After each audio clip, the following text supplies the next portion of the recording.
Alright, Tommy, this is a little look over what I'm going to send to you. First off, I'm sending you this DJI Phantom. I think it's a Phantom Advanced.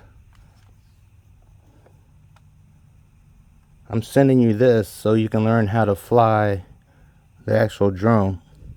So these are your front with the stripes. Left is over this way, right, forward, back.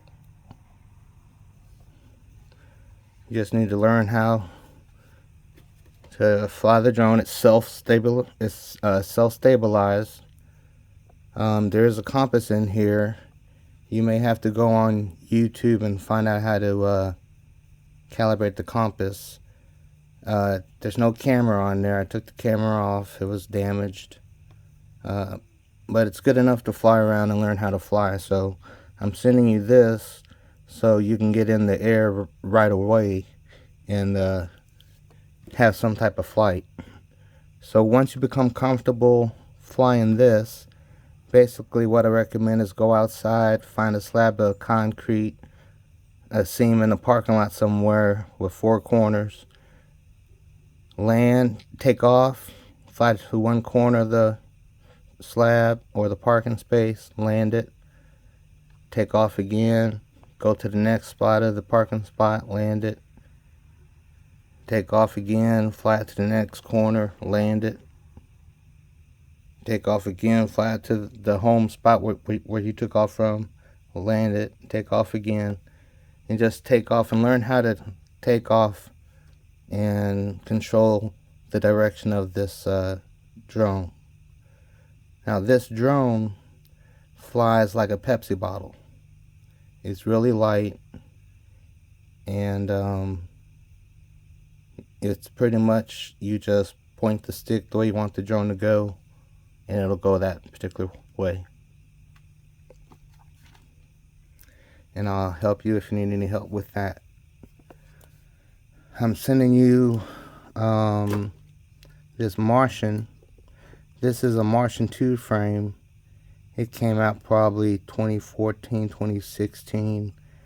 I bought several of these frames when they came out. They were like $30. So I had plenty of spare parts. Had plenty of arms, plenty of plates, bottom plates, top plate, and also their standoffs. Okay, so those standoffs, they do get bent up if you crash.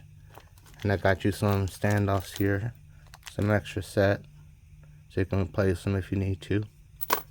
But you can crash this drone, this quadcopter here. I call it a quad. The DJI, that's more of a drone because it's automated. It does something as a photography drone. Its purpose. I built this. So this is a quadcopter. This particular one has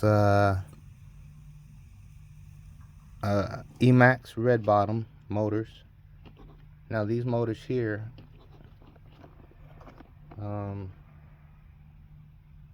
they're old. They've been around. So I've had these for about 10 years. And I've got 2300 kV on here.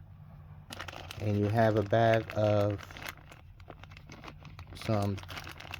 you've got three 2600 kV motors here that you can use as spares. You can mix and match the kVs of the motors.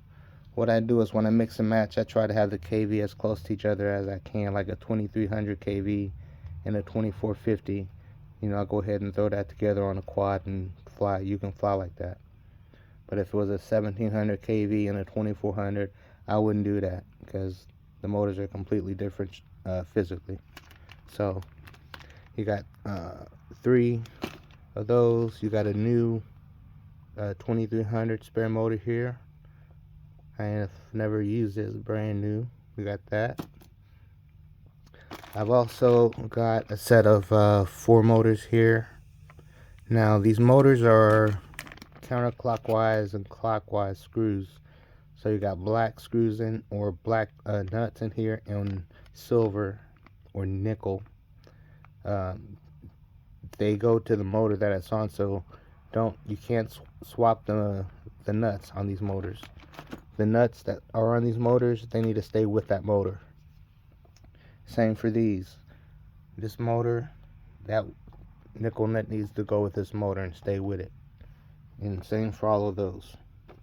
Because when these were made back in the day, they sent clockwise threads and counterclockwise threads. So that's why that's like that. But inside here you have a diatone Mamba stack off of a quad that I bought. And that's in there, flies very well. And there's a FrSky RXSR receiver in there. I know you said you had a Spektrum radio. I have a Spektrum that's kind of phased out now. So, like I said, you may want to look at getting the Radio Master Boxer, that Crush. It was like $100 and something, and now it's $200 something. But it's a radio that will last you until your dying day. And I have invested in one of those for myself. Alright, you also have the camera mounts here.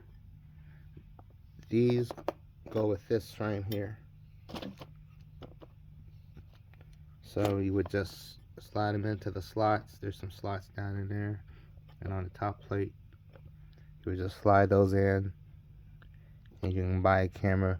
I'm not sure which way you're gonna go. These are analog quads. I've been in the game for 10 years, so everything was analog then. There's digital now, so depending on what you want to do, you may just want to buy a completely new frame that'll hold the digital components, because there's no space in there in this particular frame for any new stuff. It's pretty much analog on this one. Same as far as this one. Now this is a Emax Hawk Pro, and it has these are 6S motors on here, I believe. Yeah, 1700 or 1750 kV motors. So this is a 6S rig. For instance, if you had this set up, got it powered on, and you just throttle up, this will outrun any Tesla out there. This is faster. You can't stay on the throttle.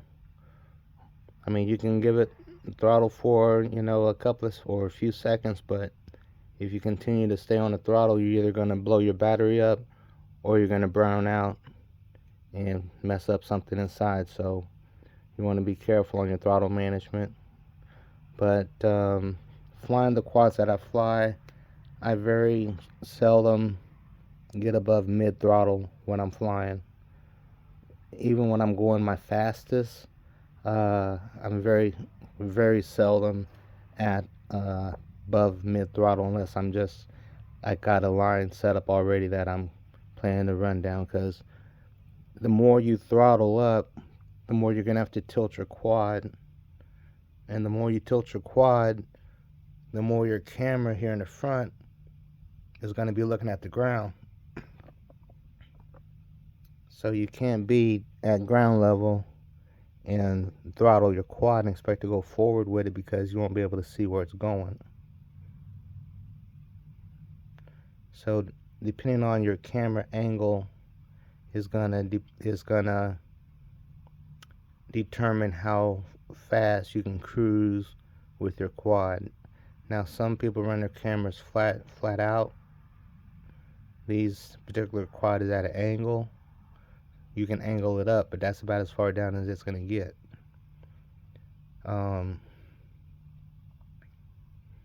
So once you get proficient and you get your goggles, and like I'm saying, this is an analog quad, so I got the HD0 goggles, and they let me fly the digital HD0 system and these older analog cameras and VTX systems. So depending on what you want to do, you may want to invest in HD0. I highly recommend it.